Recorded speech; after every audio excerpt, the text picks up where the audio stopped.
So when you're waiting for a lift, imagine if a resident or anyone just comes in, a visitor comes in, waits at the lift, and while the lift is coming, he glances around, there is beautiful artwork to be seen. And that makes a difference. And that is what inspired me to sort of push through, because then we further took it to the lift lobbies of every floor. I said, let's do a theme over there. And they're very open to the ideas and suggestions.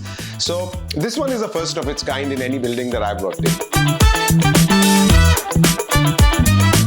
Hi, this is Arzan Khambatta. I call myself architect by profession and a sculptor by choice. I've been making commissioned sculpture since now, I think about 38 years. I've been sculpting since 42 years. And commissioned sculptures are always very special to me because the brief that is given by the architect, the builder, the client directly works as feeding points to sort of come up with the final product.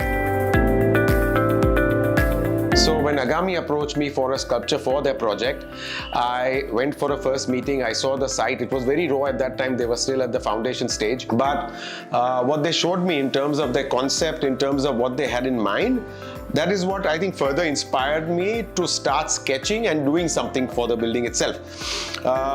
They gave me a lot of inputs. Infinity was one of them. That's what they call the building. That's what they want to project. Infinite time, infinite space, infinite happiness, everything. And so I started doing this sculpture because I feel that any builder, any architect who incorporates art within their building has his sight very clear, and it's an absolute definite way of adding more value to the building. Art lends value, art lends oasis. They act like oasis in this concrete jungle of ours. Literally, when you're walking through New York, just for example, there is in plan and in elevation, you're walking through grids. They're only straight lines. Suddenly, when you come to a space and you find there's a sculpture which is red in color and has got sweeps of curves and all that, like what Alexander Calder has done, it gives your mind a break. You don't even realize it, but your mind takes a small break from the daily hustle and bustle. So when you're going by and you're stopping at a traffic signal and you see an island with a beautiful sculpture, you glance at it, your mind takes a break from what is happening. And that is even more important in today's world after having been bombarded by deadlines and competition and etc. Art, like music, adds a break. It gives your mind a little holiday. It is extremely important to be integrated within the cityscape. It is extremely important to be integrated within a building project, within parks, within homes. It makes you think, it makes you relax. That's what it is about. So basically, I've done a lot of commission works for a lot of buildings, but this was the first of its kind. What they wanted me to do was, they showed me the lobby, which is very interesting. I saw the plans, the elevations and everything, and they want to have other artists' works within the lobby and make it like a walkthrough art gallery, which is very interesting. Very few buildings do that, and I'm glad that Agami has taken this step to see this through. And what I told them was, I said, look, go after the quality of the work, go after works which increase enthusiasm in the people who are staying in the building as well as the visitors and the people who come there. And it could become a rolling sort of thing, not something that changes every week, that would be impossible to handle, but something that probably changes every year. You know, so you see a fresh set of artwork in the lobbies. It could be a combination of oils, acrylics, photographs, bas relief sculptures, resin sculptures, metal sculptures, okay? Anything that is easily affordable and can be put and can add value to the place. So when you're waiting for a lift, imagine if a resident or anyone just comes in, a visitor comes in, waits at the lift, and while the lift is coming, he glances around, there is beautiful artwork to be seen. And that makes a difference. And that is what inspired me to sort of push through, because then we further took it to the lift lobbies of every floor. I said, let's do a theme over there. And they're very open to the ideas and suggestions. So this one is the first of its kind in any building that I've worked in. So as regards a common theme for the artwork in the lobbies, I haven't thought of anything as yet, but I wouldn't want to stick to something very concrete, because then it'll restrict the amount of artwork coming in, the kind of flow coming in, because I want it to be as diverse as possible. In fact, I don't want the theme to be there. But one thing I'm looking at, and one thing that I believe in, is happy art. And nothing that is morose, nothing that is dark, something that is very positive, something that adds cheer to the place. and not sort of something that gets you down mood-wise. And my work is not like that, and I would not look for work like that to be put in the lobbies as well.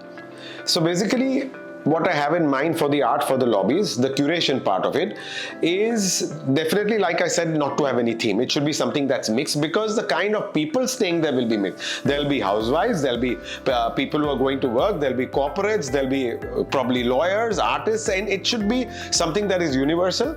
Nice, happy, positive art that makes them feel good. Even children should be able to appreciate it. So that kind of quality, that kind of work, and we could take it a step forward and probably have a wall dedicated to only the children who are staying over there, and probably their artworks, and change it every 6 months or so. So they are also happy. There is a connect to them staying there. They know that their art is being shown amidst other artists from India and all that. So basically, a lot of these things can happen once we start getting in, and it'll be good art. That I can make sure, and I can tell you for sure that it'll be good art. Maybe you've not heard of the names, but the art will be very good.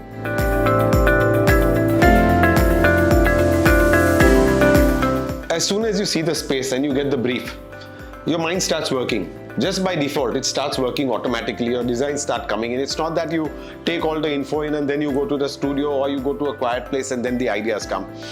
So the first thing I had in mind was to do a complete abstract and not to incorporate any figure at all, you know. So, but when I did that, I realized that it's on the corner of the plot. It's actually in a place where the people outside are also going to see it. And I always feel that in a public place, when you add a little figurative work, the interest grows. Okay, it's easy to relate to. And I thought, why not treat the infinity symbol as a feeling which someone holds? And that feeling, I wanted it to look like a kite. So basically, a kite is something that uses the wind around, uses the forces around to soar higher. Okay, so that is what I wanted to elevate. So that's why I did a smaller figure, a higher infinity that overpowers the figure, and it's as if the figure is pulling the infinity towards it. The infinity is pulling the figure away. It's a correlation between the two.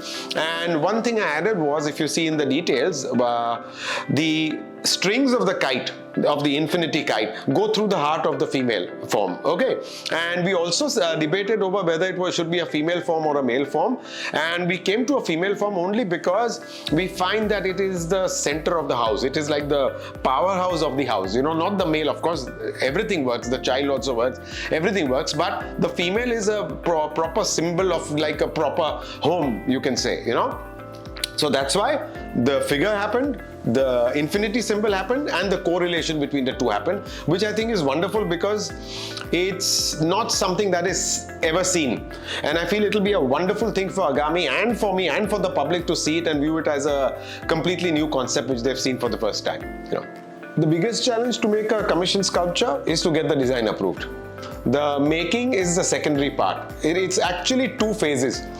When I'm sketching it, it's so many things together. It's not just lines on a paper. It is basically everything, the environment over there, the scale that I've seen over there, the kind of lines that will come.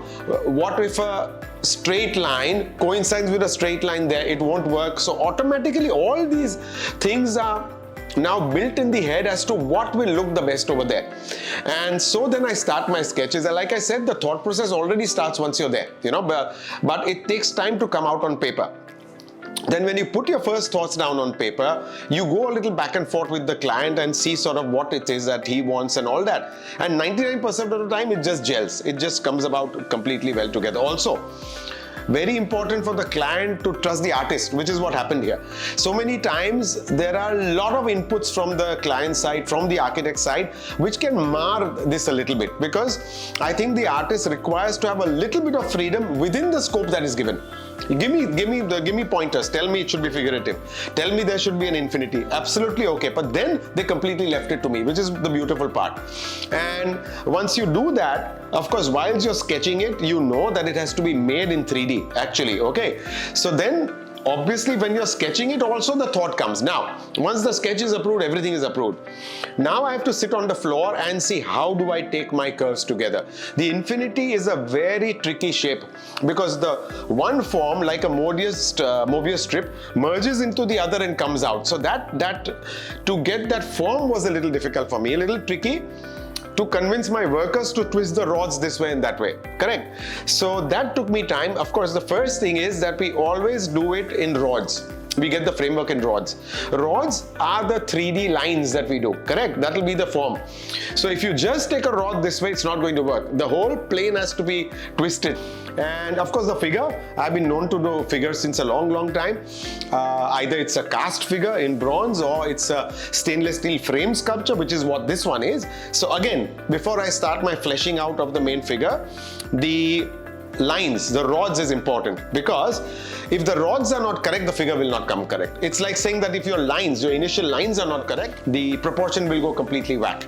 So I started off by only using rods and correcting them, tweaking them, sort of seeing them from every side. When you're doing a 2D work, it is only one view. Here I have to see it from every side. The bend of the leg has to be perfect. It has to look good from here. It has to look perfect from here, from anywhere. Okay? Even if the sculpture is against a wall, when I know that the back view is not going to be seen, very important for the whole thing to come through, because then only you'll get a perfect 3D sculpture. So the trick is the proportioning. Let me put it that way. The trick is the proportioning, and once you have the lines, then like a tailor, when you have the paper cuts, you start making the farmas and you start adding it, then that work comes in, which is a little more mechanical than the initial one. And of course then the finishing, the buffing and all that. So it's a process.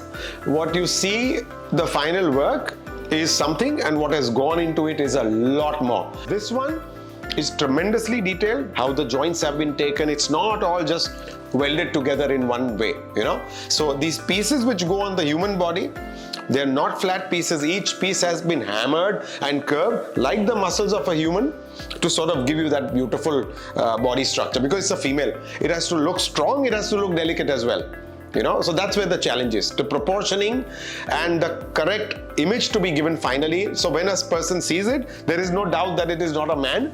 There is no doubt that she's being pulled away by the infinity, or whether the infinity is being pulled by her. It's a perfect correlation, the angle, everything matters. So that doesn't come about in the sketch so well as it does in the actual 3D. Yeah.